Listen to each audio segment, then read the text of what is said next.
Good morning, Doctor. Morning, Greg. How are you? Yeah, I'm very, very well. For all of you, I do welcome Dr. Claire Phipps, the menopause GP. She has joined us before. We were talking about menopause and weight gain.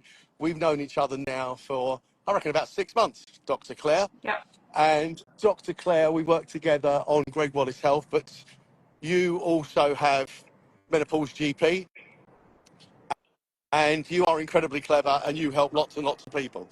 So what is it that you wanted to discuss with us today, please? So we were going to talk about sleep in general, but also sleep around perimenopause and postmenopause, because we had a lot of questions last time about how our sleep is affected, both from a hormonal perspective and also from a perspective of general health.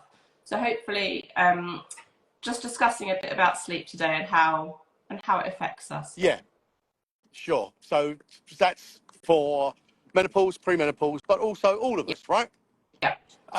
And that's absolutely right. As we were talking about menopause last time, sleep kept coming up, and people kept on asking questions about sleep once you discussed it. So that's when we decided we would just devote a whole chat to sleep. Look, I can witter on all the time, but actually people aren't here to listen to me.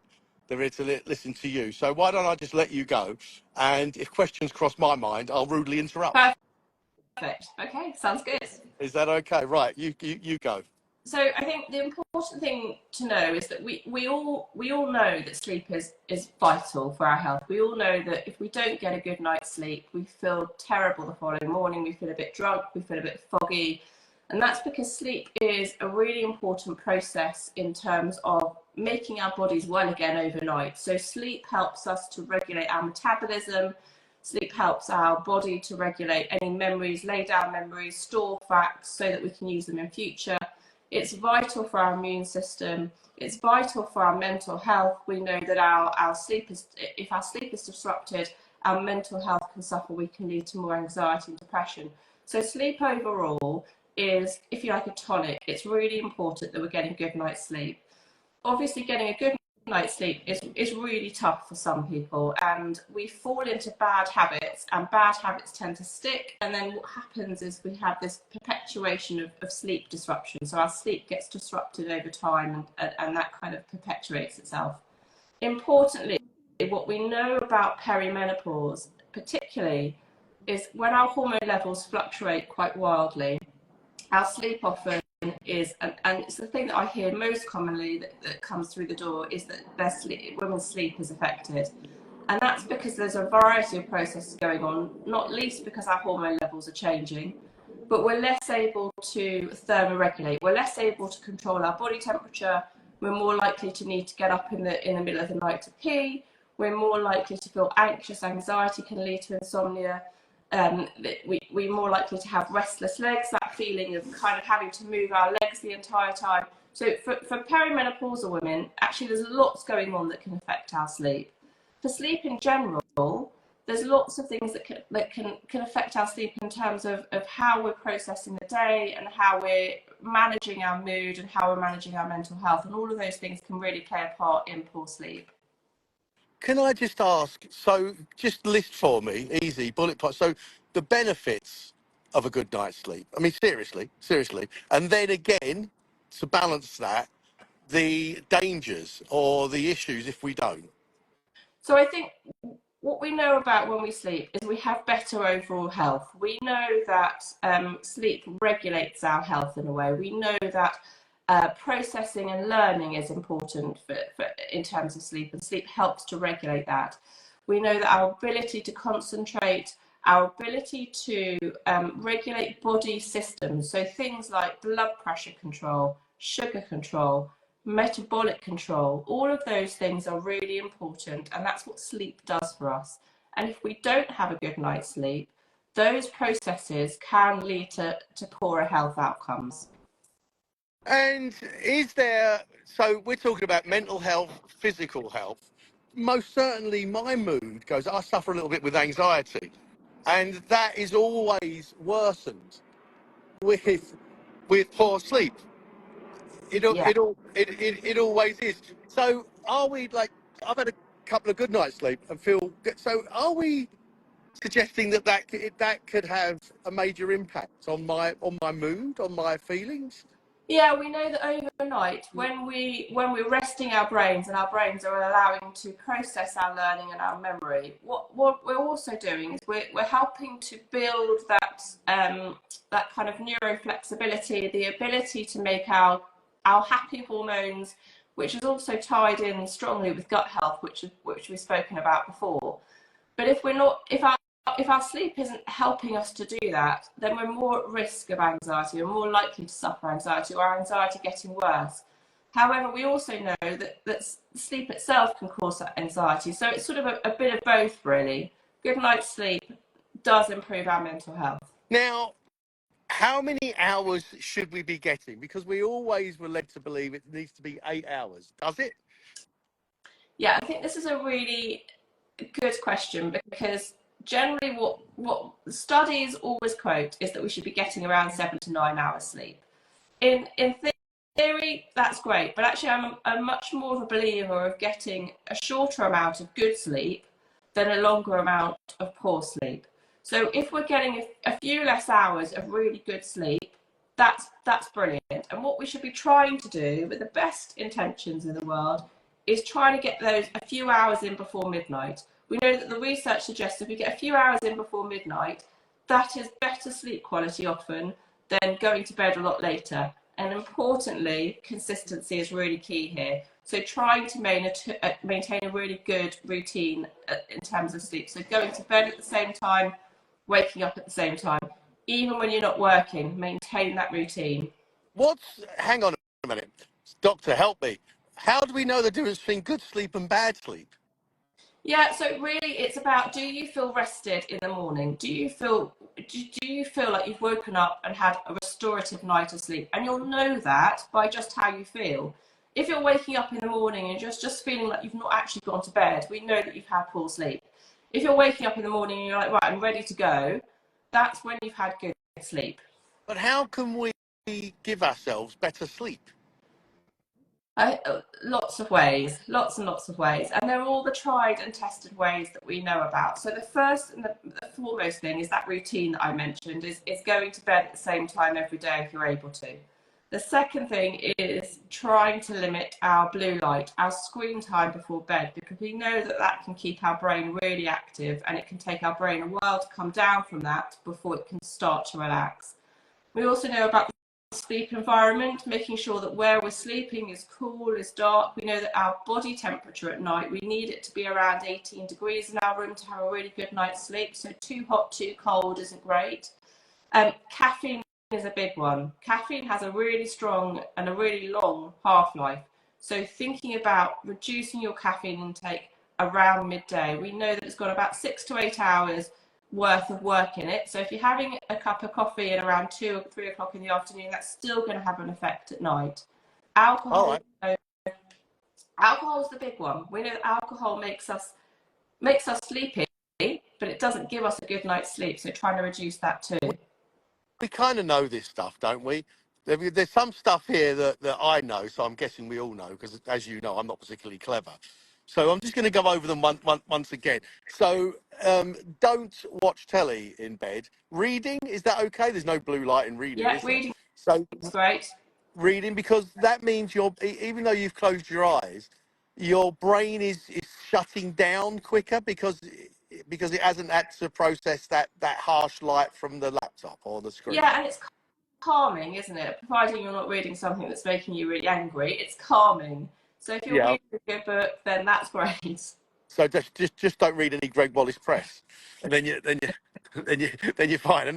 A nice Jane Eyre novel. I get it. The caffeine, right? So try to stop the caffeine. How many hours before sleep? I often say around midday, unfortunately, because it can have a knock-on effect, and just those little tweaks you may find make a huge difference. Right. Alcohol, we know that, because it actually knocks us out, but it actually stops us getting proper sleep, right? Yeah. We just kind of collapse unconscious rather than sleep. And tell me, please, because I go to bed early and I've got a routine, so I'm happy about that. Tell me why the hours before midnight are more beneficial than the hours after midnight. Often when we first start to fall asleep before midnight, And it's really about how the REM, the rapid eye movement sleep that we're getting. This is the really deep sleep, the dream sleep, if you like, where we have three or four of these episodes often at night, and then we're waking up slightly from them and going back into sleep. So the more of those we can have, the more likely we are to have a restorative night's sleep. And actually, if we can get those in early, we're more likely to have more of them over the course of the evening. So really getting them in early is important. Okay, as I've got older, I do wake up for a pee in the middle of the night. I mean, there's nothing I can do about that, is there? No, there's things that you can try to limit that. So, not drinking as much before bed can be helpful, and trying to, so just before you go to bed, having another pee. And that's a really common problem in men, but also in women, during the menopause, we wake a lot to pee because our bladder, it becomes a little bit more irritable and it sends messages to our brain to say we need to pee. In fact, we don't probably need to pee. It's just a reflex from the falling levels of estrogen. Now, I've got into the routine, and you can do it. I go to bed at 8 o'clock. Even on holiday, I'm looking at 8, 9 o'clock. I have stayed up and sat on the sofa and watched telly, and I found it's not actually that thrilling. Where actually going to bed at 9 o'clock and waking up at 4, 5 in the morning with the sunshine, especially in the summer, is much better. Let me tell you, the morning sunshine going for a walk is far better than the sofa and television. That's right, right? I'm not. I don't know why people can't just shift their focus. I've never really understood what's so good about sitting on sofas, where getting up in the morning when the rest of the world is quiet, that's a great thing. Or am I just Yeah. crazy? No, it's a lovely thing. I think what we've got to be mindful of is people's lives are busy. So often when you get home from work, you've got a million things to do, and then by the time you've done those, you've eaten. It's 10. So I think it's just shifting those things and making sure that we can try and be mindful. What can you move? What can you do another time? What can you pre-prepare? What can you make so your life is easier? So you're having that routine, and it's all about routine with sleep. It's all about brain training, essentially. Right, okay. Getting a routine in, getting as many hours as you can before midnight, doing what you can to make sure you have a restful night's sleep, not watching the television in bed, not looking at the iPad in bed, making sure the temperature is right, making sure you haven't had caffeine from midday onwards. Am I learning these lessons, even though I'm wandering around Canary Wharf? I'm listening and learning, right? Yeah. I want to ask you this, because I've heard it, but I've never investigated it because it seems complicated. Are there any, Gregg Wallace Health, as you know, is about health, but it started and it predominantly helps people lose weight. Are there any links between a good night's sleep and losing weight? Yeah, there are certainly links between having a bad night's sleep and our metabolism changing and our ability to control our blood sugar levels becoming fluctuant. So our ability to control our blood sugar levels, if we've had a bad night's sleep and then consistently have a bad night's sleep, are less good. So what we then end up doing is that the following morning is potentially reaching for that sugary snack to give us that energy. And Yeah, okay. and it's really hard not to do that, because actually what you're trying to do is have that coffee, have that sugary snack to get yourself through the day. If you can try and recognize that and maybe incorporate a really high protein meal into your breakfast, then actually what you'll probably be doing is giving yourself a better energy level than those spikes that sugar level will do. And just a shameless plug, you will find over 150 balanced protein breakfasts on Gregg Wallace Health if you want to go over there and have a look. And you'll also find the amazing Dr. Claire Phipps on there as well. That's a plug for me, Gregg Wallace Health. You're on there. Do you want to shout out any of the sites that you're on or anything that you're involved in that people can get more information from you? I think if anyone is perimenopausal or postmenopausal and is just struggling, I think one of the best sites to go to is Menopause Support, because it's got really good information on there. Obviously, my Instagram has got some information there too, and also on your website, Greg. So those are the three ones I would do. Before we go into questions, do you think I've understood what you've said Yeah, by feeding it yeah, back to you? yeah. No, I do. And I think it's something we all know about. We're all aware of these things, but it's actually putting them all into place and feeling confident that they will work. If we get them right, they will work. Sometimes, obviously, we need more help and we might need to see our GP about it. But on the whole, these things do and are tried and tested methods that help improve sleep. I'm going to say two things to you. One I said yesterday, and I just want it from a GP's point of view. Should we always, before we're unwell, choose a change of lifestyle and a healthy lifestyle before relying on medicine or eventually surgery? That makes sense, doesn't it? Absolutely. Absolutely, that makes sense. And I'm going to put one other thing to you as well, because my trainer Danny, who you've never met, funny enough, said it to me because he trained somebody who had obesity who's now lost a lot of weight, and he had said to this guy, "You are choosing your lifestyle. You can choose another one." Is that true? Are we choosing the shape we are? Are we choosing the life we have? Are we choosing the weight we gain? I think every choice we make is an individual decision, isn't it? Every choice we make is our own choice. And if we are choosing to make slightly less wise choices, then we have to accept responsibility for that. But I think what we're saying about choices and sleep and eating well is actually we can do that really well without it feeling like it's detrimental. We can do that and still have a good time. Yeah, we can. You can live healthily and eat well, drink wine, have a gin and tonic.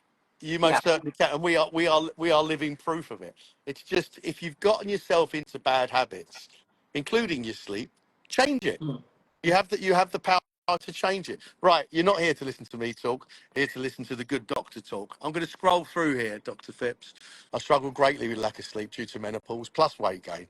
Right, okay. You are a Gregg Wallace Health member, I think. Have you read Dr. Phipps's stuff on there? There is extensive stuff on there that will cover this.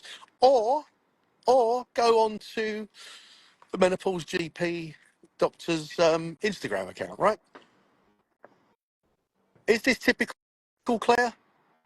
Yeah, so menopause and weight gain are not inevitable, but we do see a weight shift, and that's just because as our estrogen levels are falling, the way we store fat changes, unfortunately, and so we're more likely to store fat.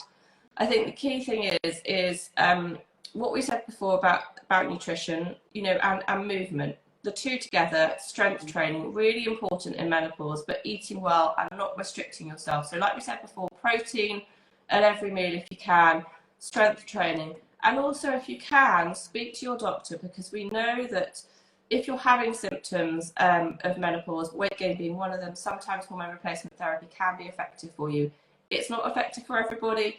It's not the panacea, but it's one aspect of treatment of the perimenopause and menopause that can be really helpful. Okay. We are Amanda Daly that I just introduced you to. We've got this thing called Snacktivity that we're going to produce a free ebook on GreggWallace.Health, and it's about getting more activity, not necessarily exercise, but most certainly strength training. I'm going to pull in Sarah Strive NI, who writes for us as well, writes with us. And we are going to put together a number of little exercises that you can do at home. And it's called Snacktivity because it won't take any longer than it does to demolish a snack. Okay, so you'll like that. So there's a bit of strength training going in there as well. There's somebody jogging across this bridge. It's a metal bridge, and I'm actually bouncing up and down. It's making me really happy, like a child. Listen, I'm going to read this out because I just don't know. Vipolzal. Sorry if I've read your name wrong. Magnesium and lion's mane sorted my sleeping. What's that?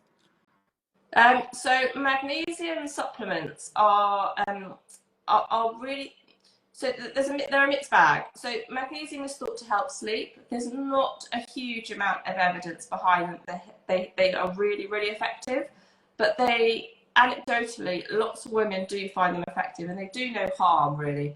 So magnesium can be helpful taken at night to help us sleep.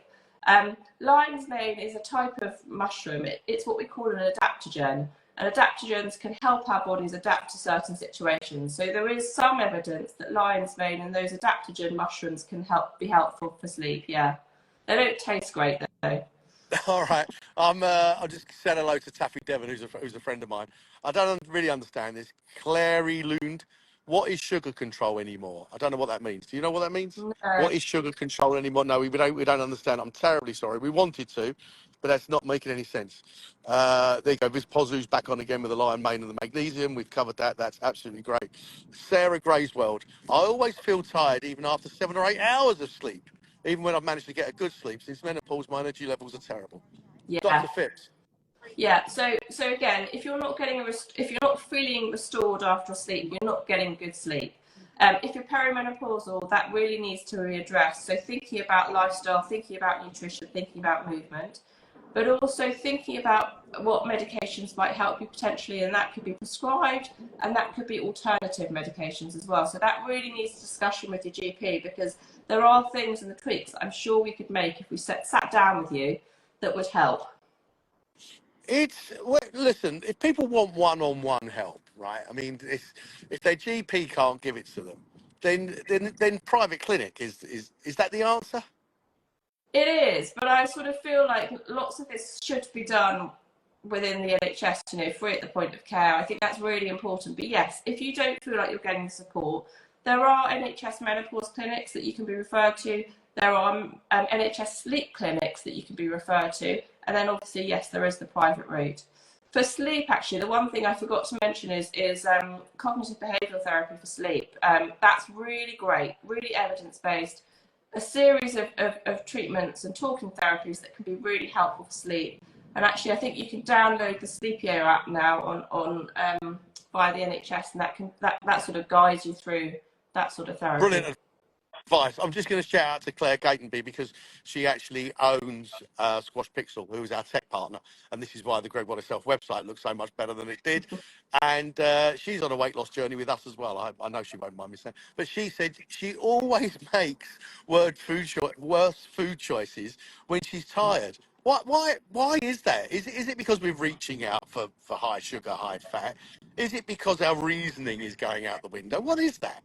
It's both, Greg. I think it's we feel terrible, so we think that giving our body's kind of natural instinct is to give ourselves sugar to perk us up, but we also are foggy in the brain, and so we're not making good choices. Yeah, okay. Janet Marshall said she's tried reducing the caffeine. She still can't crack it. I like the idea. Could you go through that again? That info from the NHS. What is it again? So that Janet Yeah, so Marshall can hear it's it. called cognitive behavioural therapy for sleep, CBTI, and it is based around a Sleepio app, which guides you through various treatments, various therapies that can really help to improve your sleep. Don't forget though, getting good night's sleep after having a period of bad night's sleep can take time. So it's not going to be a quick fix. Ah, We have to work at it, and we have to right. build those good habits in order to break the bad ones. Good. Jules, 17, healthy eating. I'm saying again. I've got a feeling she's been on here already. She said her skin has gone like crap paper since menopause. Why has her skin gone like Yeah, crap paper? really common symptom: dry skin, itchy skin, flaky skin. As our estrogen levels fall and fluctuate, what we do is we lose collagen and we lose moisture in our skin, so it becomes really dry and itchy. Joan Muldrew, right? I'm gonna read this out, okay, and then I'm gonna suggest something, and then I'm gonna ask Dr. Claire, who is one of the country's leading menopause experts, okay, if not the leading menopause expert. Joan Muldrew, who I've never met before, can you really lose weight when going through the menopause? My weight isn't shifting. I've cut my portion size down a lot, and I'm not snacking in between meals. I don't know why you're cutting your portion sizes down. That's not important. The size of what you're eating isn't important. It's what you're eating that's important. Half a pizza, three-quarters of a pizza instead of a whole pizza is no good. Two-thirds of fish and chips instead of all the fish and chips is no good. Whereas a great big Dover sole or a great big 4 sea bass portions with loads of spinach and sweet corn on the side. Go on, doctor, you take over. Am I right or am I giving bad advice? No, that's exactly it. What you're looking for is you're looking for whatever's on your plate to be good nutrition. So lots of good protein. Like you said, like a load of fish, a load of oily fish, some lean meat, that is what you need to be eating. Like you say, 4 or 5 burgers and then cutting down to maybe 2 or 3, not good. We want you to have a full plate. We want you to be full after every meal. That is what you need to keep yourself hunger free and lose weight. Joan, listen, Dr. Claire is works with me on GreggWallace.Health. There are other medical experts on there as well. We've been doing it for 4 years. Please go over and have a look at GreggWallace.Health. Okay, you're not the only menopausal lady who's managing to lose weight. Sorry, you won't be the only menopausal lady on there trying to lose weight. What we're saying works. So go over there and have a look. And if you don't join, would you mind telling me why you don't? Because you've come to me with this good. People come to me with questions. I give them the answer, but then they don't take the advice. And if you don't, there's really nothing we can do. So please do go over there and have a look. For everybody, it costs 12 quid to join, and you can cancel anytime you want. I'm on a live. I'm on a live. If you hear me talking into the phone, that's because I'm talking into the phone. All right, mate. There we go. There we go. Right. Okay. There we go. There you go. There we go. There we go. Good with this lady here. Look, Dimu. I like this. I'm 55. I swim, I walk, and I eat healthy. I work with children. They keep me very healthy and fit. This is good. You're healthy and fit because of the food you're eating, not the running around.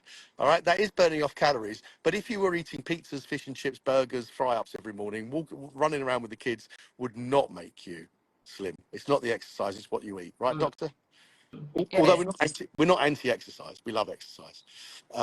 We've done the magnesium. I should let you go, actually, doctor. We've done 30 minutes. Okay.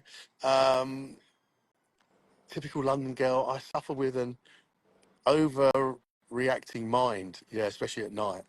So now I no longer on the laptop all day. It's made a huge difference. There you go. There you go. It's made a huge difference to her. That's fantastic. There we go. Should we call this a day? Brilliant. Nice to see you. I want to thank you so much. I don't know where people would get access to you unless they were lucky enough to have you as their GP. Please come back again.